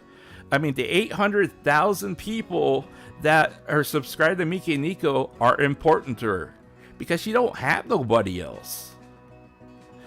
You know, I mean, she may have her family, you know, at her back, but honestly, from what I've read and what I've seen and when I mean read, the things that she has written and said in private reflect the fact that she doesn't have anybody that she actually truly trusts other than her attorney. And I think she has like an advisor. And I think that's it. She doesn't. She's basically like, you know, I go out and I do my thing. I go out and do what I need to do, and then I go home, and then I hide in bed until the next day, type of thing. You know. I mean, there was one time where she said, you know, the first time she had gone out in months was when she went out with Kason. You know, it's like, damn. I wish I had her type of money, because if I had the luxury of having time off, I would go do something nice with that, you know, that kind of money. But yeah, you know, family is not enough. It can't. Sometimes it just is not enough, especially when it comes to stuff like this. So, but that's why she, you know, that guys, that's why she's, you know, she is in the current state that she is, and I wanted to talk about this when she initially went on her you know, suspension of activity thing, but I was wrapped up in stuff that I was dealing with personally, and things I'm going through, and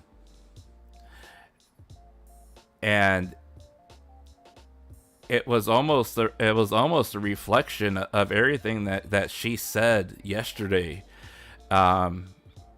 just not on the scale that she's going through. You know, but I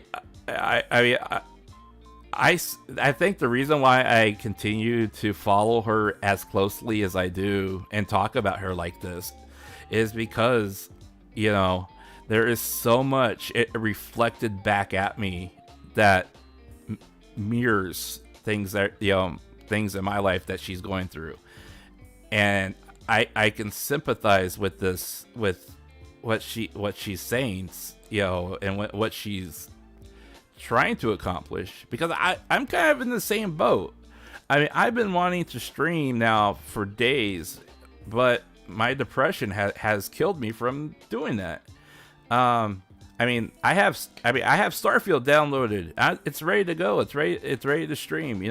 But yesterday I was like, man, I'm so depressed that, I really don't want to, you know. So, but after she did this, and I got the transcript back and started reading through it, and researching a lot of the other stuff she's been going through.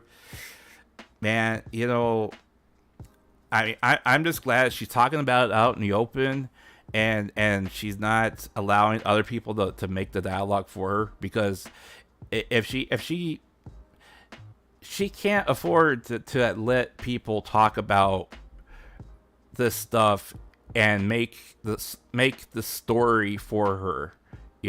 She needs to tell the story as it is, and stay in control of the narrative, because otherwise it just gets out of hand, just like it did last year. So yeah. So yeah, that's about it. That's about the summary of everything that I have for her stream yesterday. Like I said, she is going to be doing some type of Apex thing tomorrow, and I believe she's looking at doing like a custom server setup. I'm not sure exactly how she's planning on getting all the getting different people to play. I don't play Apex personally, so I tried, and I get my ass handed to me so much. I'm like, yeah, I don't want to play this no more. There is so much in on the other side of VTuberism that people just don't understand. They don't get it, and they don't understand. And even if you try to explain it to them as a VTuber, they don't want to understand, right? And I've had debates with people about the originality of stories that come out about VTubers, right? And when I tried to explain to them what I know, they're like, no, that doesn't happen. That doesn't happen. That doesn't happen. I'm like, I personally know two different agents for VTubers that still have active VTubers out there, and they're their managers and agents. I've talked to several different VTubers who are either independent or have or are currently working for agencies. I've been in communication with several VTubers that are pretty famous now. I'm not sitting here trying to brag about that stuff. I'm just saying I've talked to people. And I've had a chance to ask them questions. So.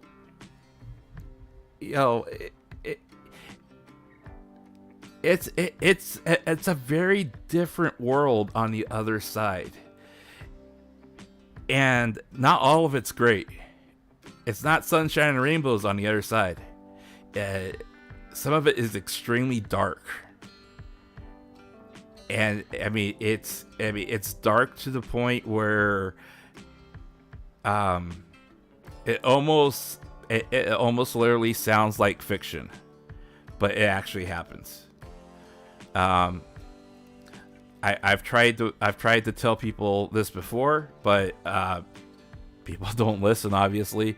I think only about a fraction of the people that should or could listen to me actually do.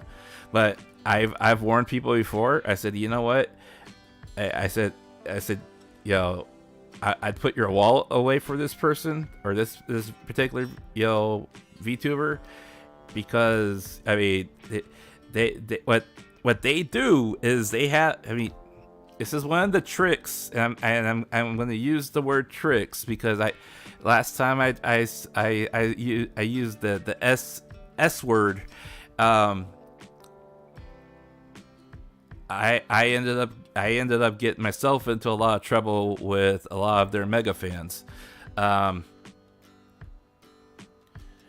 of the tricks that they use is the VTuber themselves will have keywords that they will use, and then they'll either have people who are either big donors, or they'll have people who are quote unquote running their unofficial fan sites or discords or stuff like that. They will get them to like start trying to donate just $1 here, $2 there, just to try to entice the spending. It's just like the hype train on Twitch almost, right? And what they'll do is they'll almost try to draw out the competitiveness of the other fans in the chat, where if somebody donates $5, they'll automatically donate twice as much, and they'll one up them, right? Or the other thing is like what one person always had this like word that they really hated, right? And you've seen this happen. Everyone has seen this happen, where like I think Crony has one word she really hates or something like that, and so chat will try to trick them into saying the word, right? Or if they're collabing with somebody else, that person will try to trick them into saying the word. But the thing of it is they know that once they say the word, chat's going to respond by throwing supers at them saying "got 'em," and so it's an intentional act, and it's always started by somebody who is either seated within the audience or by the person that they're collabing with. Yeah. Like Amelia and Copium. Now, I'm not saying like Amelia and Coroni, and those people, I'm not name dropping people because I'm not gonna go there on this stream, anyways. But it happens a lot more with independent people, and it happens a lot more with smaller agencies, because they're kind of not structured as well as like Niji or Hololive, but that's the way they operate.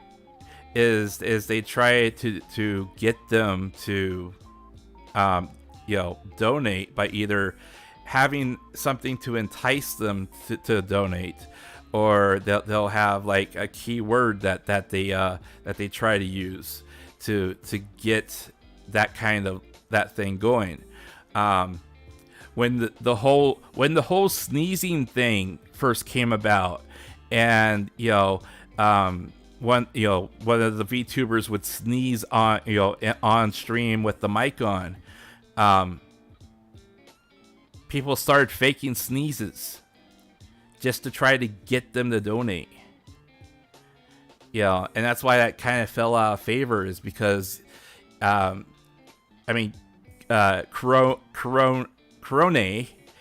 JP Corone, our sweet doggo girl, she got accused of faking sneezing to try to get people to donate.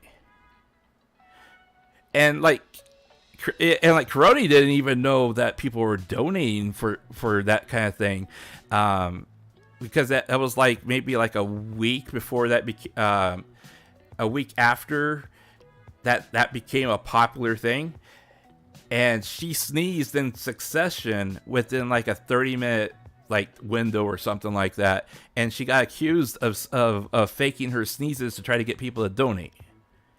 And it's like, and she's like,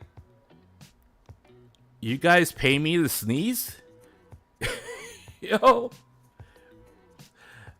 All right, you have to be awesome. Thank you for dropping in, my friend. Thank you so much for dropping in. I appreciate your input.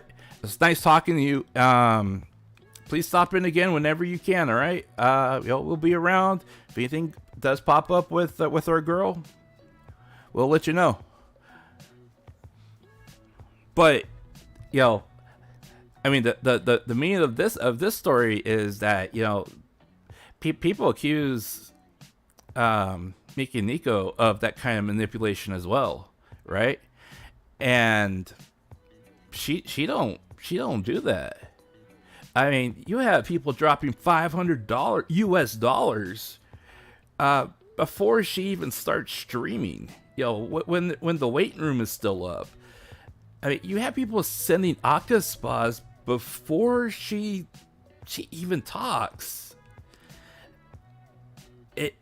That doesn't happen unless there is actual fandom there for the person. So I mean, I don't know where people get the idea that Mikeneko does that kind of thing with her streams. I think a lot of it has to do with either jealousy, or it has to do with not intolerance, but it's kind of like they have a very distasteful attitude towards her, or they see some kind of positivity happening towards her, and they automatically want to try to shoot it down. That's what I believe, anyways. But anyways, guys, I am going to go ahead and call it a day here for now, because I actually need to go have lunch. So, but I do want to thank everyone that dropped in today for attending and listening to the recap and us going through and analyzing everything that was said or displayed on her stream. I know some of it was a little bit of stumbling because I was trying to I was trying to compare transcript timestamps to various key things that we were talking about. So I do apologize for being a little bit disorganized on that. But I do appreciate everyone that dropped in here.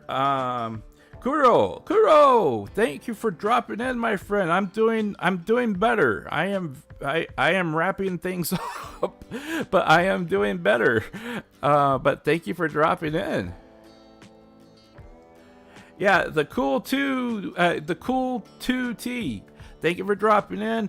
You have to be awesome. Again, thank you for dropping in and being here and contributing to the chat. I don't remember if you are a return visitor or not, but if you are a returner, thank you so much for coming back. If you are new, thank you for dropping in.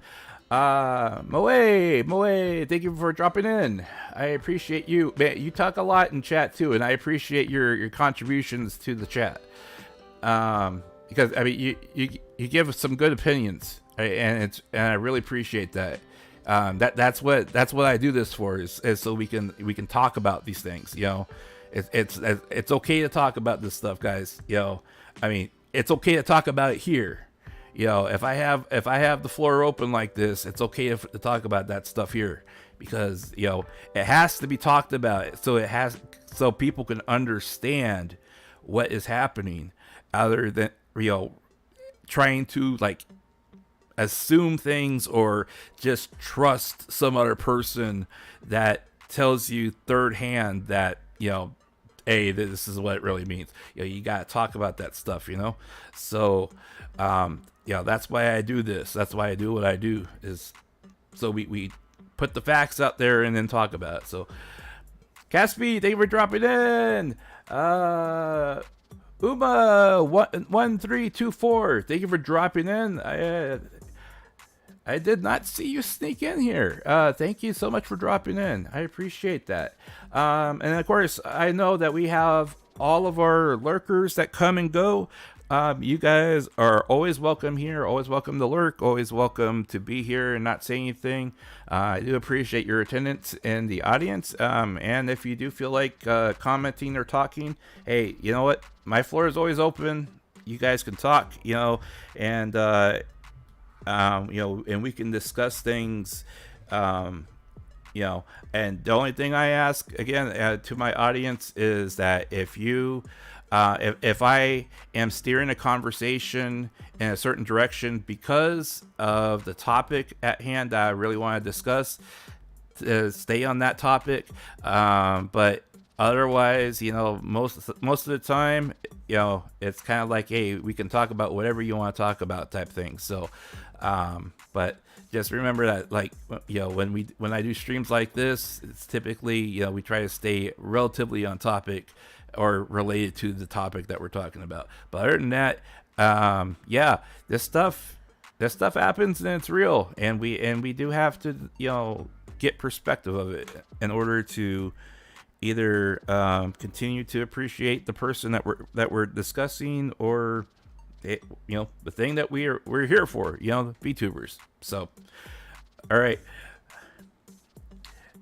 Thanks for the empathic summary on all this. Hey, thank you so much for dropping in. This is the first time I've seen you in chat too. I appreciate it. I try to be as I try to show as much empathy and compassion towards these girls as possible, and try to understand the situation before I make a I try to make an objective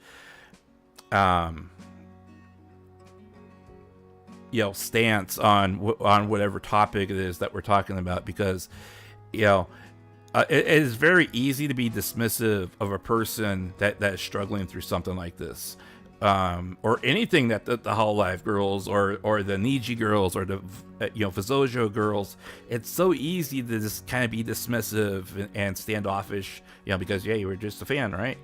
But if we spend as much time as we do watching them and listening to them and supporting them, it's good to know, what is actually happening when things like this happen, because sometimes you realize, hey, that whole time that she was making me happy, she was struggling internally, and that can make you love that person even more. And I mean that platonically as a fan. I don't mean that as, parasocial. I mean that as a fan, because, hey, if that person fought through everything that they fought through just to make me happy, and I didn't know about it until now, that really tells me something about the person I've been supporting, right? So, all right, guys, I will be back either later on tonight or tomorrow with Starfield, and we'll give that a whirl and see how that game is. So if you're interested in hanging out with me while I play that, please look for the room, and please look for me on either X. I hate that X. Twitter. It's Twitter. It's still Twitter. Or the community tab on my channel for the waiting room. I'll put that up here as soon as I figure out which day I'm going to stream it on. So other than that, thank you guys so much for being here with me today. Until next time, guys, have a good morning, afternoon, or evening, whatever the case may be for you. This is Marko Yamashita signing off. Peace.